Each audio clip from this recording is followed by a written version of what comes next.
میں ہزار آزادیوں پر اس ایک غلامی کو، میں ہزار آزادیوں کو قربان کرتا ہوں اس ایک غلامی پر، میرے لیے زندگی بھر یہ غلامی کافی ہے۔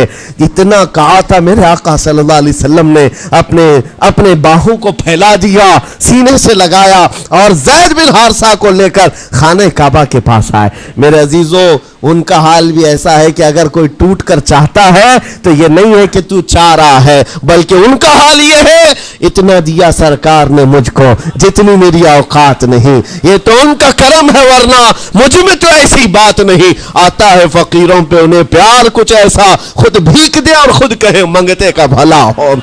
حضور اکرم صلی اللہ علیہ وسلم زید بن حارثہ کو پکڑتے ہیں، خانہ کعبہ کے پاس لے آتے ہیں، ہجوم جمع تھا، مکہ والے سب کھڑے تھے۔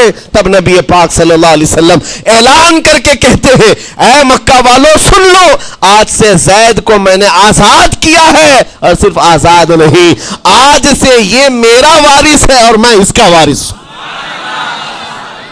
یہ میرا بیٹا ہے۔ حضور نے تنہا ایک ہی صحابی کے لیے کہا یہ میرا بیٹا ہے۔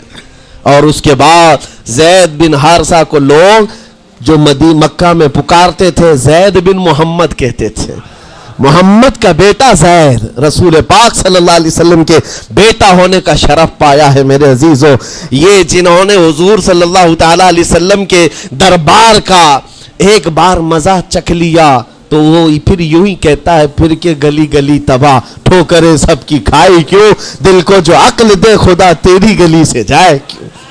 حضور پاک کی گلی میں جو ایک بار مزہ لے لے وہ پھر دنیا کی ٹھوکریں نہیں کھاتا۔ اسی لیے آج تم سب کے لیے میرے عزیزو ایک ہی فرمان میرے آقا صلی اللہ تعالی علیہ وسلم کا سنا کر رخصت ہوتا ہوں۔ ایمان کی حلاوت اس کو ملتی ہے جو اپنی زندگی میں سب سے زیادہ اللہ اور اس کے رسول سے محبت کرتا ہے، اللہ اس کے رسول سے محبت کرتا ہے۔ اور دوسری چیز یہ بھی ہے، کفر میں جانے کو ایسا ناپسند کرتا ہو جیسے آگ میں ہاتھ ڈالنے کو ناپسند کرتا ہے۔ کفار و مشرکین کے میلے آج لگ رہے ہوں گے، لیکن تمہارا امتحان ہوگا، 31 نائٹ آنے والی ہے، یہ آزمائش کی رات ہے۔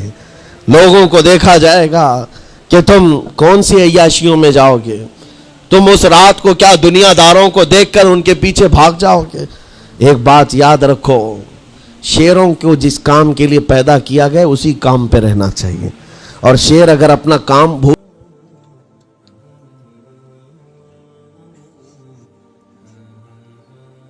کی طرح دھاڑنا ہے۔ میرے عزیز محمد عربی صلی اللہ علیہ وسلم کے وہ شیر جو گٹر اور نالی کے لیے نہیں پیدا کیے گئے، اعلیٰ اخلاق و کردار کے لیے پیدا کیے۔ تم امت محمدیہ خیر امت ہو، شراب پینے کے لیے نہیں، جوا کھیلنے کے لیے نہیں، تاش کے پتوں پر مال اڑانے کے لیے نہیں، غلط نگاہوں کو پھیلانے کے لیے نہیں، آوارہ گردی کے لیے نہیں پیدا کیے گئے۔ تمہاری نسبت رسول اللہ سے ہے، اتنی بات یاد رکھو۔ اللہ نے مجھے خیر امت کہا ہے، میری آنکھیں اٹھ رہی ہیں تو فرشتے بھی دیکھ رہے ہیں، رب تعالیٰ دیکھ رہا ہے میرے چلنے پھرنے کو۔ رب تبارک و تعالیٰ اس کے علم سے کوئی ایک ادا بھی میری بے خبر نہیں ہے، غافل نہیں ہے۔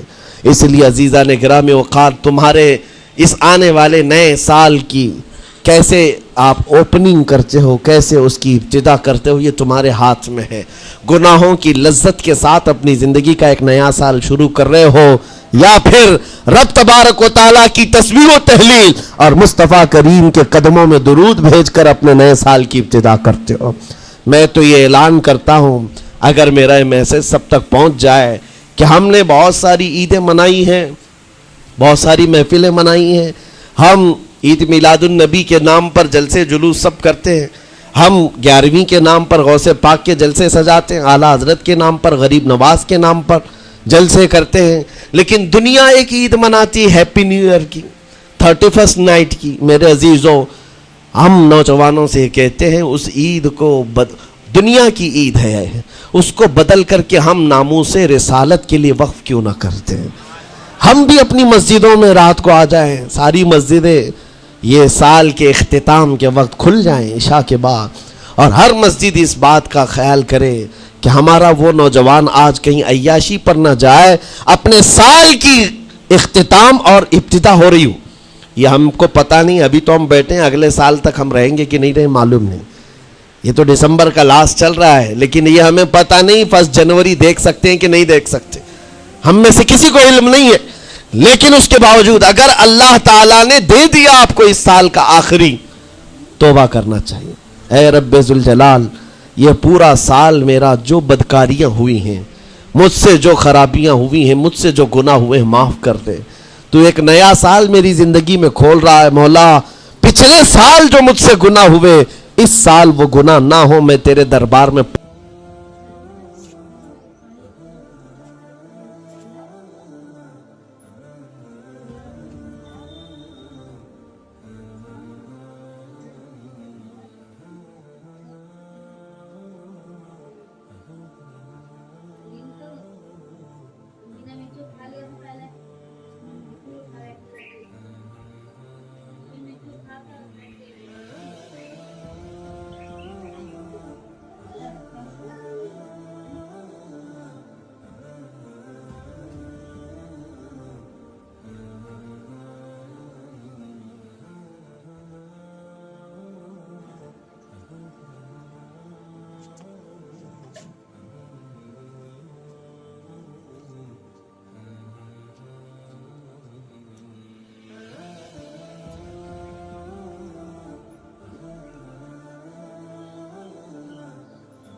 کمیٹی والے اس بات کی اجازت دیتے ہیں کہ نہیں دیتے، لیکن 31 نائٹ جو آئے گی، میری گزارش ہے کہ آپ مسجد کو کھلی رکھیں.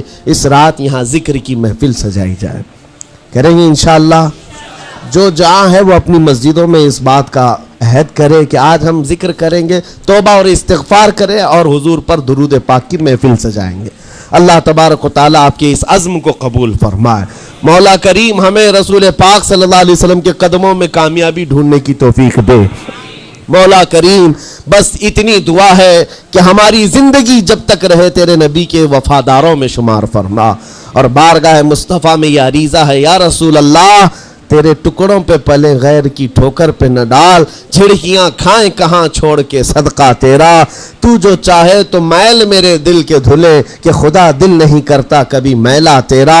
گندے نکمے کمی مہنگے ہیں کوڑی کے 3، کون ہمیں پالتا تم پہ کروڑوں درود. بے ہنر و بے تمیز کس کو ہوئے ہیں عزیز، ایک تمہارے سوا تم پہ کروڑوں درود. تم ہو عفو و غفور، تم ہو رؤوف و تم ہو عفو و غفور، بخش دو جرم و خطا تم پہ کروڑوں درود. کر کے تمہارے گناہ مانگے تمہاری پناہ، تم کہو دامن میں آ تم پہ کروڑوں درود. یا رسول اللہ دل بے چین ہے، بے قرار ہے.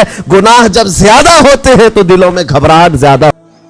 مفتی سلمان اجہری کا بیان اچھا لگا تو لائک اینڈ سبسکرائب ضرور کریں. اس ویڈیو کو اپنے دوستوں میں شیئر کریں. چلیے قرآن پاک کی تلاوت شروع کرتے ہیں. اعوذ باللہ من الشیطان الرجیم، بسم اللہ الرحمن الرحیم. ان اللہ لا یستطیع ان یضرب مثلا مبعوضة فما فوقها فأما الذين آمنوا فيعلمون أنه الحق من ربهم وأما الذين كفروا فيقولون ماذا أراد الله بهذا مثلا يضل به كثيرا ويهدي به كثيرا وما يضل به إلا الفاسقين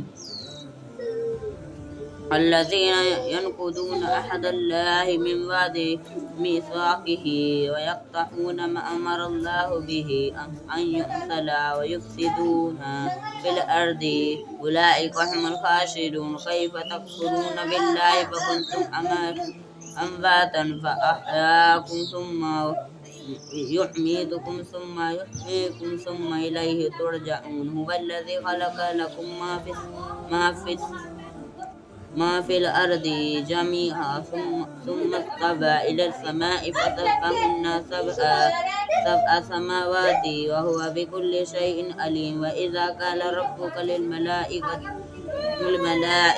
إني جاعل في الأرض خليفة قالوا أتجعل فيها من يفسد فيها ويسفك الدماء ونحن نسبح بحمدك ونقدس لك قال إني أعلم ما لا تعلمون وعلم آدم آدم الأسماء كلها ثم عرضهم على الملائكة فقال أنبئوني بأسماء هؤلاء إن كنتم صادقين قالوا سبحان